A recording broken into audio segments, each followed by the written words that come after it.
అందరికీ నమస్కారం అండి. నా పేరు సుప్రియ. నేను చొప్పదండి మండలానికి హౌసింగ్ ఏఈగా పనిచేస్తున్నాను. ఈ చొప్పదండి మండలానికి అర్బన్, రూరల్ రెండిటికి కలిపి టోటల్ మనకి ఇందిరమ్మ ఇల్లు ప్రొసీడింగ్స్ 594 వచ్చినాయి. చొప్పదండి మండలానికి ఈ రూరల్కి మాత్రం 584, మున్సిపాలిటీకి 110 వచ్చినాయి. చొప్పదండి రూరల్ 584లో ఇప్పటి వరకు మార్కౌట్స్ 412 జరిగినాయి.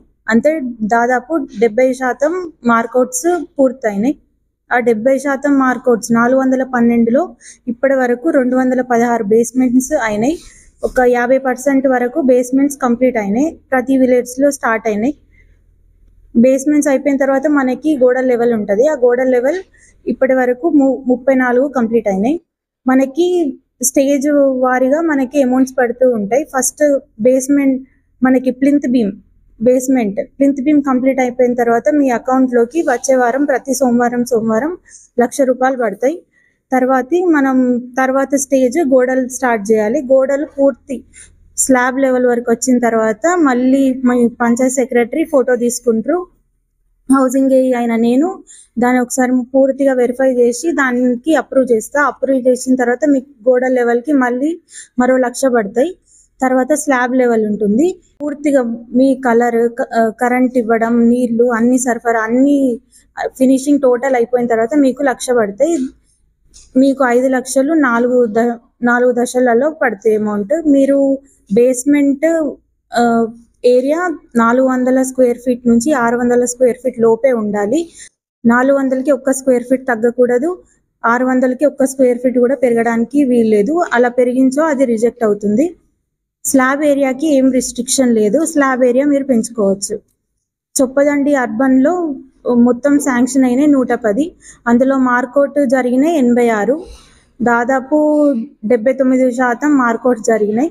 మిగతా వాళ్ళందరూ కట్టుకోవడానికి ఇంట్రెస్ట్ లేక వాళ్ళు ఇప్పుడు మేము కట్టుకునే స్థితిలో లేము, మాకు ఇప్పుడు ఇందిరమ్మ ఇల్లు అవసరం లేదని వాళ్ళు సంతకం చేసి ఇచ్చేశారు. వాళ్ళ బదులు మేము మళ్ళీ స్టార్టింగ్ నుంచి అందరినీ వెరిఫై చేసి ఎవరైతే ఎలిజిబుల్ ఉన్నారో, ఎవరైతే కట్టుకునే స్టేజ్లో ఉన్నారో వాళ్ళని చూసి మళ్ళీ ఎవరైతే సంతకం చేసి మాకు వద్దని ఇచ్చారో వాళ్ళ బదులు వీళ్ళని తీసుకుంటాం. ఈ 110లో ఈ 86 ఏవైతే మార్కౌట్స్ అయినాయో అందులో ఇప్పటి వరకు 50 మంది బేస్మెంట్స్ కంప్లీట్ అయిపోయినాయి. అది ఇప్పుడు బేస్మెంట్స్ ఒక 78% వరకు పూర్తయింది. ఇప్పుడు నాట్ విల్లింగ్ వచ్చిన అందరి ఎంతైతే కౌంట్ ఉందో అవన్నీ మళ్ళీ వాళ్ళ ఊర్లో ఎవరికైతే ఎలిజిబిలిటీ ఉందో వాళ్ళని తీసుకుంటాం. ఆ ఊర్లో వాళ్ళందరూ అయిపోతే మిగతా ఊర్లలో కూడా ఎవరిదైతే ఎలిజిబిలిటీ ఉందో ఇందిరమ్మ ఇల్లు కమిటీ మెంబర్స్ వాళ్ళని మరలా పరిశీలించి వాళ్ళకి మళ్ళీ ఇందిరమ్మ ఇల్లు వచ్చేలాగా చూస్తారు. దాదాపు అందరికీ ఎవరైతే నిరుపేదలు ఉన్నారో, ఎవరికైతే ఇల్లు అవసరం ఉందో వాళ్ళకి ఇల్లు వచ్చేలాగా ఇప్పుడు నెక్స్ట్ మళ్ళీ వచ్చే శాంక్షన్స్లో వచ్చే అవకాశం ఉంది. చొప్పదండి మండలానికి మనం పైలట్ విలేజ్గా చిట్యాలపల్లిని ఎన్నుకున్నాం. చిట్యాలపల్లిలో మనకి 150 మందికి ఇందిరమ్మ ఇల్లు ప్రొసీడింగ్ వచ్చింది. అందులో మనకి 72 మంది మార్కౌట్ చేసుకున్నారు. మిగతా 78 మందిలో 55 మంది మనకి నాట్ విల్లింగ్ ఇచ్చారు. ఆ నాట్ విల్లింగ్ తీసుకొని ఆ 55 మంది వీళ్ళ బదులు వేరే వాళ్ళ ఎలిజిబిలిటీ ప్రకారం తీసుకొని ఎవరికైతే ఇల్లు కట్టుకునే ఆసక్తి ఉందో వాళ్ళని మేము మళ్ళీ ఒకసారి పరిశీలించి వాళ్ళకి మళ్ళీ ప్రొసీడింగ్ ఇస్తాము.